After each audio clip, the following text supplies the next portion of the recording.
Mesdames, Messieurs, bonsoir. Ravi de vous retrouver. Bienvenue dans votre journal de 22 heures au sommaire de l'actualité. Aujourd'hui, le chef de l'État a reçu les lettres de créance de deux nouveaux ambassadeurs, marquant un temps fort de la diplomatie djiboutienne. Dans l'actualité internationale, le Soudan inquiète. Le programme alimentaire mondial alerte sur le risque d'une nouvelle atrocité à El Fasher et appelle à agir pour protéger les populations.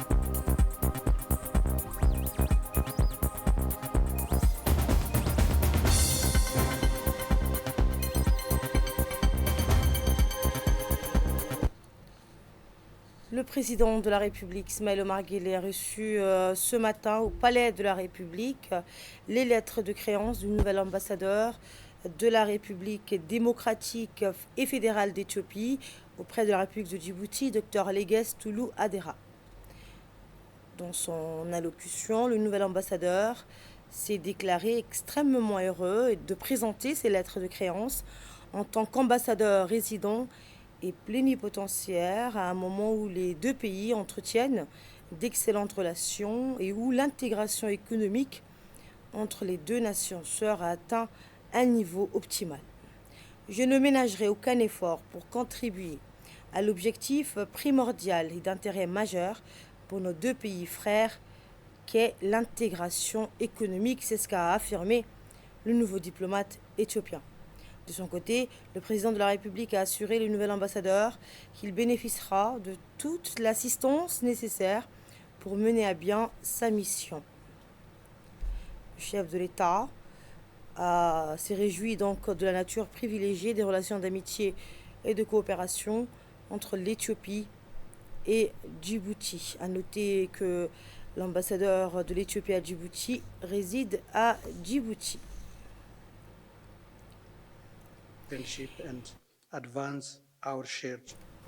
Et au cours de la cérémonie dédiée à la remise de ces lettres de créance, le nouveau diplomate a exprimé sa motivation à œuvrer pour le renforcement des relations économiques entre les deux pays. Le ministre des Affaires étrangères ainsi que la conseillère diplomatique du chef de l'État ont assisté à cette rencontre.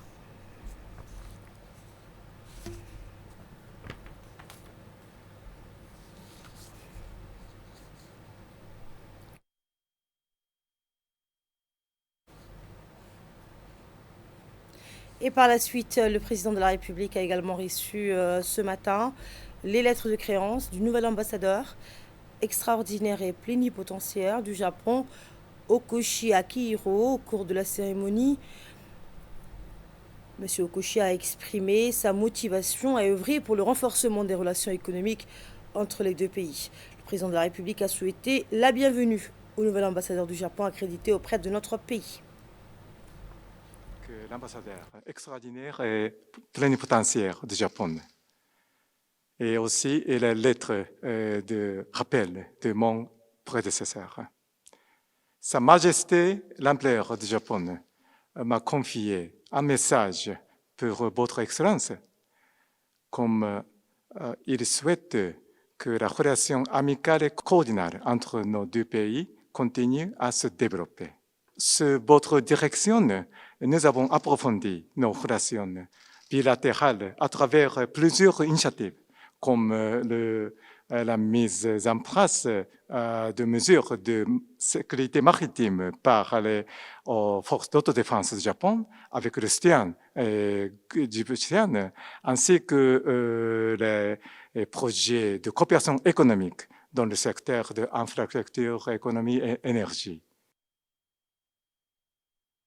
Le président de la République a souhaité donc la bienvenue au nouvel ambassadeur du Japon accrédité auprès de notre pays. Le chef de l'État s'est réjoui de la nature privilégiée des relations d'amitié et de coopération entre l'État du Japon et la République de Djibouti. A noter que les deux ambassadeurs de l'Éthiopie et du Japon résident ici à Djibouti.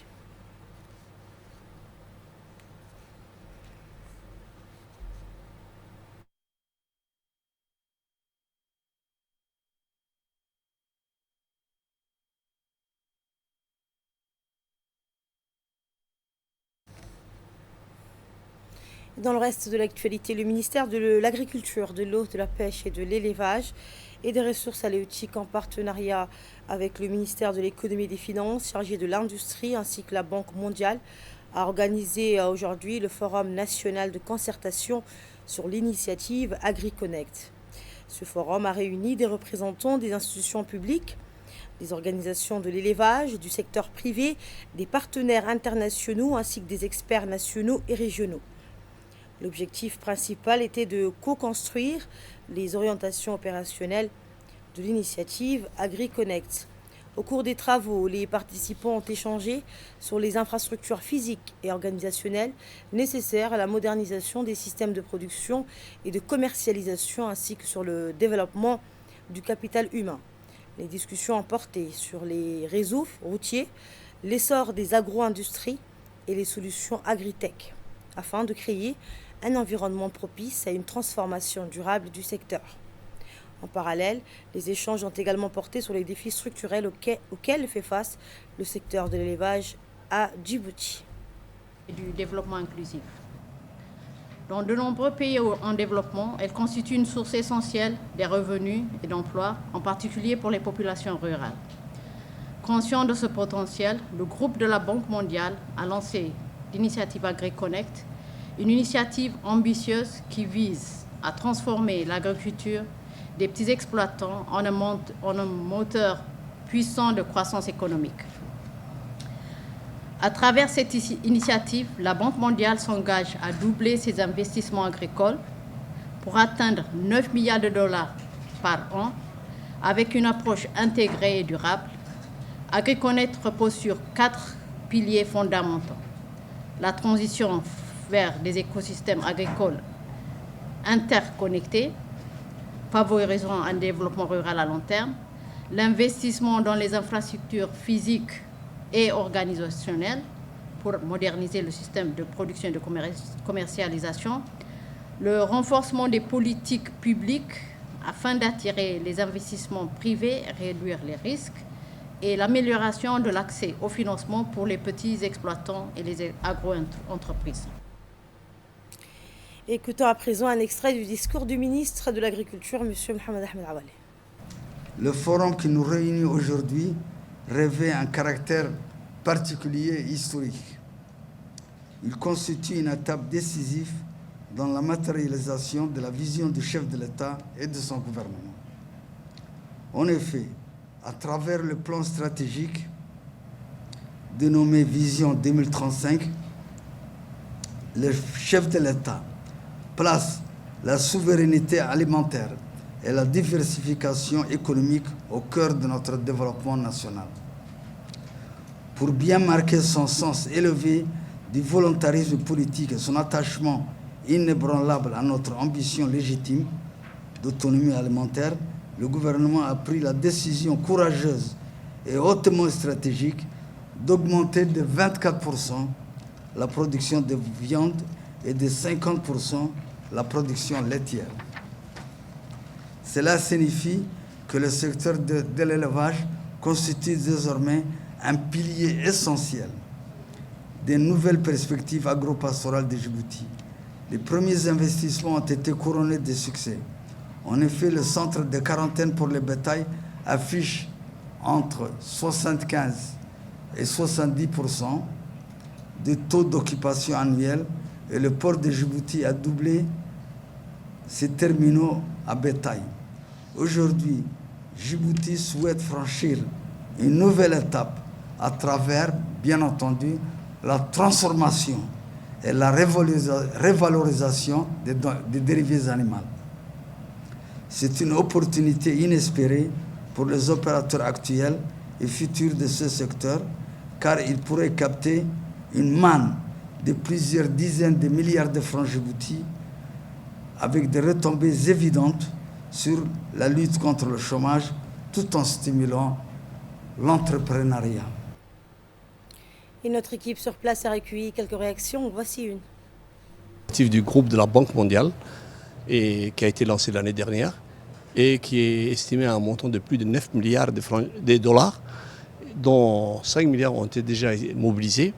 Donc ça concerne toutes les régions où intervient le groupe de la Banque mondiale. Et dans le cadre de cette initiative, Djibouti et le Maroc ont été choisis comme les 2 premiers pays qui vont bénéficier de cette initiative. Et le secteur qui a été choisi par la République du Djibouti, c'est le secteur de l'élevage. Parmi les 4 chaînes de valeur qui ont été présentées, et notamment la chaîne de valeur palmier, dattier, aquaculture, maraîchère et élevage, c'est la chaîne des valeurs. Donc c'est quoi cette initiative AgriConnect? C'est une initiative de la Banque mondiale qui d'un côté implique à la fois les institutions publiques, le secteur privé, les partenaires techniques et financiers et les producteurs. Autre forum, cette fois-ci un forum national consacré aux opportunités d'investissement dans le secteur des transports. C'est tenu ce matin au Ayla Grand Hôtel, réunissant les principaux acteurs publics et privés du pays. Organisé par l'Agence nationale pour la promotion des investissements, l'ANP, l'événement a été présidé par la secrétaire d'État chargée des investissements en présence de plusieurs membres du gouvernement, dont le ministre des Transports et de l'Équipement, le ministre de l'Intérieur, le ministre du Travail, le ministre du Commerce ainsi que le directeur général de l'ANPI. Dans son intervention, le directeur général de l'ANPI a souligné le rôle stratégique du transport dans le développement économique de Djibouti. Il a rappelé que le pays, grâce à sa position géostratégique et à ses infrastructures portuaires et logistiques reconnues dans la région, constitue un hub naturel pour les investisseurs. Les travaux du forum ont porté sur les réformes en cours, les projets prioritaires, la modernisation du système de transport et les besoins du marché pour renforcer l'attractivité du pays auprès des investisseurs privés.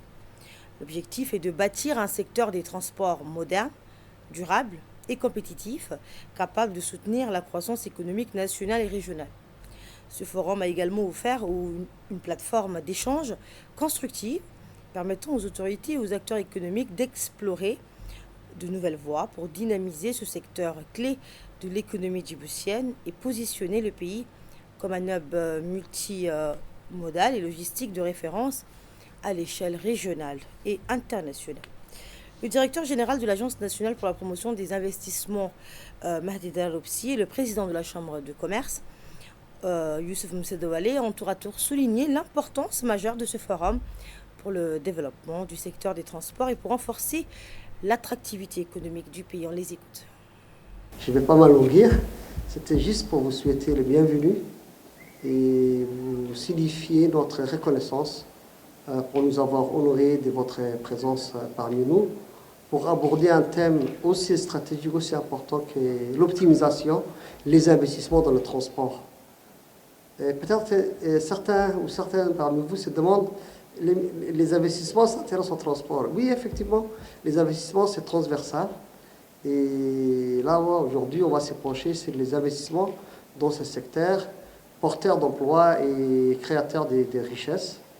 Et ces 2 jours vont nous permettre de voir ensemble les voies et moyens pour optimiser ce secteur qui porte déjà notre économie, mais jusqu'à aujourd'hui, concentré sur le transport maritime.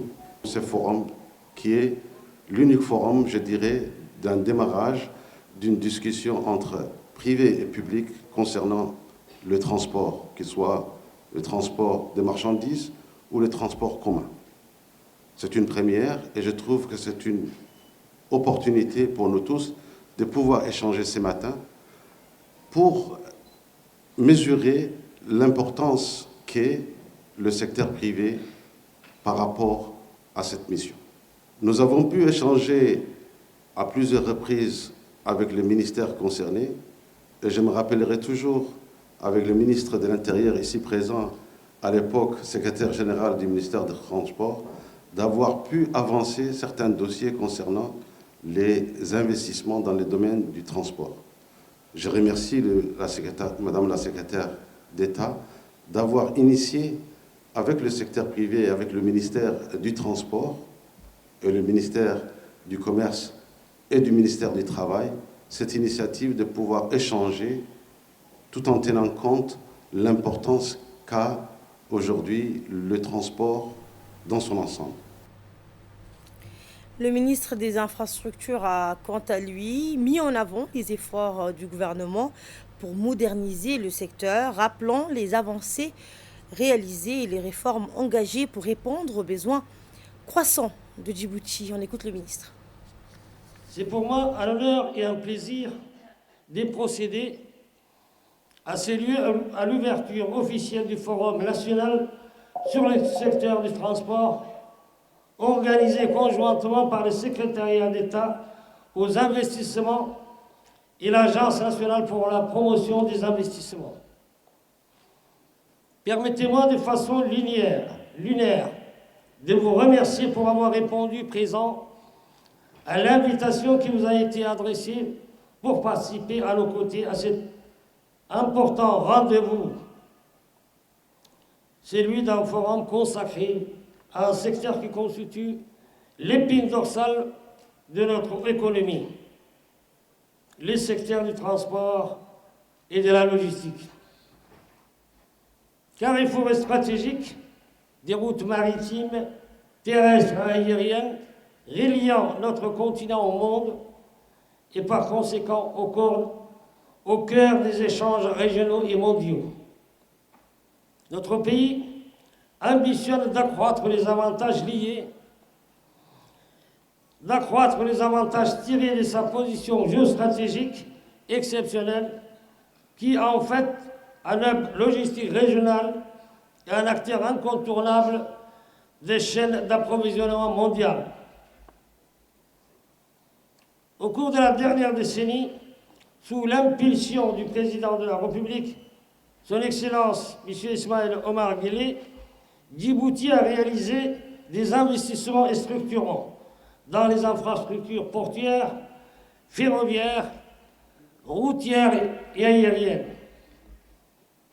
Ces efforts ont permis de renforcer notre vocation de plateforme logistique au service de la région, au soutien de l'intégration économique régionale.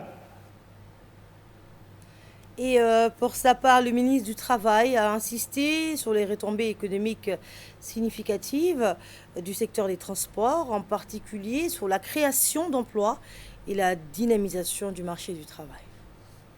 C'est pour moi un privilège de me tenir devant vous aujourd'hui à l'occasion de ce forum d'investissement du secteur des transports, un événement majeur qui réunit les acteurs publics, les investisseurs, les institutions financières et les opérateurs économiques autour d'un secteur stratégique pour le développement de notre nation. Je tiens tout d'abord à remercier Madame la secrétaire d'État pour cette initiative qui vise à offrir un espace d'échange, de concertation et de collaboration autour des potentialités offertes par le secteur des transports. Mesdames et Messieurs, le secteur des transports occupe une place centrale dans la dynamique de croissance que Djibouti connaît depuis plusieurs années. Notre position géographique exceptionnelle au carrefour des routes commerciales mondiales fait de Djibouti un hub logistique incontournable. À ce titre, les transports, qu'ils soient maritimes, ferroviaires, routiers ou aériens, représentent plus qu'un simple service. Il est le moteur de notre compétitivité, un catalyseur d'investissement et une source essentielle de création d'emplois. En tant que ministre du Travail, chargé de la formalisation et de la protection sociale, je souhaite rappeler que derrière les infrastructures, derrière les équipements, derrière les flux économiques, il y a des hommes et des femmes qui vont vivre ce secteur. Le véritable succès de nos investissements repose donc sur la capacité de notre pays à mobiliser une main-d'œuvre plus polyvalente, plus qualifiée et adaptée aux exigences actuelles et futures. C'est dans cette optique que nous avons engagé, sous l'impulsion de son Excellence, le Président de la République, Ismaël Omar Guelleh, un processus profond de modernisation du marché du travail et de renforcement du capital humain national à travers l'ANEFIP. Et enfin, clôturant cette série d'interventions, la secrétaire d'État chargée des investissements a rappelé la nécessité de renforcer l'attractivité du secteur afin d'encourager davantage d'investissements privés et de soutenir les projets structurants du pays. On l'écoute. Djibouti offre des opportunités attractives et intéressantes pour les investissements dans le secteur du transport grâce à sa position stratégique et aux efforts du gouvernement pour améliorer les infrastructures et créer un environnement favorable aux affaires. Ce forum a pour objectif de mobiliser les investisseurs, de discuter des opportunités d'investissement et de discuter aussi des défis qui existent dans ce secteur.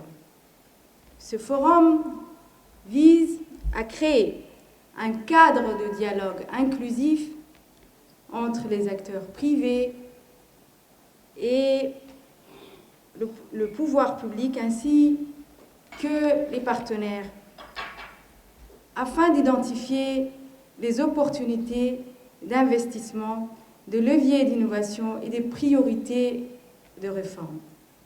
Il s'agit, je trouve, d'une excellente plateforme d'échange et de co-construction qui permettra à l'issue de ces 2 journées d'élaborer une feuille de route nationale de transport tournée vers l'investissement, la performance et la durabilité. Ce forum est une occasion précieuse pour mettre en lumière les entreprises nationales, écouter les opérateurs du terrain et valoriser les initiatives locales qui contribuent chaque jour à la vitalité du secteur. Notre ambition, à travers cette initiative, est de faire du transport un moteur de diversification économique, un catalyseur de l'investissement privé et un modèle régional de connectivité intégrée. Dans le reste de l'actualité, le MV Africa Sun a été remis à l'eau samedi à 17h30 après un mois de travaux intensifs menés au Djibouti Ship Repair Yard. Le navire avait été placé sur le dock flottant le 15 octobre à 9h30 pour une série d'interventions techniques majeures. Ces travaux ont porté sur l'inspection complète de la coque et des œuvres vives, la maintenance des systèmes électriques et d'automatisation, ainsi que d'importantes réparations structurelles sur le pont. Des opérations supplémentaires ont également été menées sur les réservoirs et les réseaux de tuyauterie. Tout au long du chantier, les équipes ont veillé au strict respect des normes de sécurité et des réglementations propres à la réparation navale. L'ensemble des interventions a été conduit conformément aux standards internationaux. Pour garantir la bonne exécution du projet, plus de 10 tonnes de pièces détachées ont été acheminées, aussi bien par voie aérienne que maritime. Au total, 150 techniciens qualifiés ont été mobilisés, travaillant en continu pendant 30 jours. Ce chantier représente 108 000 heures de main-d'œuvre, témoignant de l'engagement des équipes et permettant de livrer le navire dans les délais répartis, impartis. Eh bien, autre information, l'autorité intergouvernementale pour le développement, l'IGAD, a procédé aujourd'hui au lancement officiel de son projet multinational dédié au renforcement de la résilience et de la prospérité de l'économie bleue dans la région de l'IGAD et la Corne de l'Afrique. Ce projet est mené en collaboration avec la Banque africaine de développement dans le cadre d'un engagement commun visant à promouvoir une croissance durable fondée sur les ressources aquatiques, marines et côtières. Le projet vise principalement à renforcer la sécurité alimentaire et nutritionnelle dans les pays membres de l'IGAD, créer de nouvelles opportunités d'emploi, en particulier pour les jeunes et les femmes, stimuler le commerce intrarégional, notamment dans les chaînes de valeur liées à l'économie bleue, et améliorer la résilience climatique et les capacités d'adaptation des communautés côtières et riveraines. L'atelier de lancement a réuni des responsables de l'IGAD, des représentants de la Banque africaine de développement, de la FAO, du ministère de l'Agriculture, ainsi que de nombreux partenaires techniques. Les échanges ont souligné l'importance stratégique de l'économie bleue pour la croissance durable, la stabilité régionale et la transformation économique de la Corne de l'Afrique. Écoutons un extrait de l'intervention du représentant du ministère de l'Agriculture. Avec un immense plaisir que je prends la parole à l'occasion de cette cérémonie de lancement du projet multinational de l'IGAD. Un projet ambitieux visant à renforcer la résilience et à promouvoir la prospérité de l'économie bleue de notre région. Mesdames et messieurs, la République de Djibouti occupe une position stratégique au carrefour des grandes maritimes internationales. Cette localisation, combinée à la richesse de nos écosystèmes marins et à notre potentiel halieutique et à nos infrastructures portières modernes, confère à notre pays un rôle déterminant dans le développement de l'économie bleue de la région. C'est pourquoi Djibouti a activement contribué à l'élaboration de la stratégie de l'économie bleue de la région de l'IGAD en 2022, ainsi qu'à l'adoption en 2023 de sa propre stratégie nationale. En dépit de l'adoption de cette stratégie nationale, les potentialités de l'économie bleue en Djibouti ne sont pas encore exploitées à Djibouti, notamment l'exploitation durable de nos écosystèmes marins et de leurs ressources halieutiques associées. C'est vrai que nous avons déjà parlé de cette question. Nous avons à Djibouti un potentiel halieutique de 48 000 tonnes par an, alors que la production annuelle ne dépasse pas 3 600 tonnes, soit moins de 7% du potentiel exploitable. Cela est dû à un certain nombre de facteurs, tels que les infrastructures de débarquement qui sont insuffisantes, le manque de crédit pour les acteurs qui participent à la pêche, une faible valorisation des produits et une faible consommation locale. Également dans l'actualité, dans le cadre de la Semaine nationale de l'enfant, initiative lancée par le ministère de la Femme et de la Famille, le centre d'éveil de Demerjog a organisé ce matin une vaste journée de nettoyage visant à renforcer l'hygiène et la qualité de l'environnement éducatif offert aux tout-petits. Dédié au développement de la petite enfance, le centre a mobilisé son personnel ainsi que plusieurs parents volontaires pour procéder à un nettoyage en profondeur des salles de classe, des espaces de jeu et du matériel pédagogique. Cette opération s'inscrit dans une démarche continue visant à garantir un cadre sain, sécurisé et propice à l'épanouissement des enfants. La direction du centre souligne que maintenir un environnement propre et sécurisé constitue un devoir essentiel dans la prise en charge de la petite enfance, rappelant l'importance de l'hygiène dans les espaces fréquentés par les jeunes enfants. À travers cette initiative, le centre d'éveil de Demerjog réaffirme son engagement à offrir un espace éducatif plus agréable, plus accueillant et plus protecteur, tout en invitant les parents et les acteurs locaux à soutenir et à pérenniser de telles actions collectives. Sport à présent, la Fédération djiboutienne de taekwondo a levé le rideau sur un stage technique destiné aux entraîneurs. Du 14 au 24 novembre prochain, elle organise un stage technique de niveau 1 à l'attention des entraîneurs, sous l'égide du secrétariat d'État chargé des sports et en partenariat avec le Comité national olympique et sportif djiboutien. La session s'est déroulée à la salle polyvalente du stade Hassan Goulet d'Aptidon, dirigée par l'expert international congolais Mayomba Toumonikele. Cette formation de 10 jours a réuni une trentaine de participants issus de différents clubs et ligues du pays. C'est important. J'ai déjà vu comment ils sont engagés pour les 2 jours. On a travaillé 3. Et je pense que pour les chapitres qui va commencer, qui concernent la compétition, demain ça sera le règlement de compétition et les clés du management d'une compétition quand vous amenez vos athlètes en compétition avec les systèmes électroniques aujourd'hui. Donc on va essayer de travailler là-dessus. Mais après les 2-3 jours sur le règlement, on va revenir sur les techniques de combat et la compétition en soi. Je pense qu'ils seront servis et ils vont tous aimer. Donc voilà, c'est avec plaisir que je pense que vous captez aussi facilement le message que je passe. Évidemment, je sais lier pédagogie et travail dans le sens où on n'est pas prisonnier de ce qu'on fait, mais on doit le faire avec plaisir. C'est pourquoi de temps en temps on rigole, mais on n'oublie pas l'objectif. C'est d'élever les niveaux du taekwondo djiboutien et de ce que vous savez faire déjà comme coach. Écoutons à présent un extrait de l'intervention du deuxième vice-président du Comité national olympique et sportif djiboutien, M. Saïd Ismaël Hassan. Mes participants, et participantes, je voulais vous demander, de manière sincère, de profiter de ces quelques jours de formation pour parfaire vos qualités de formateur dans le domaine du taekwondo.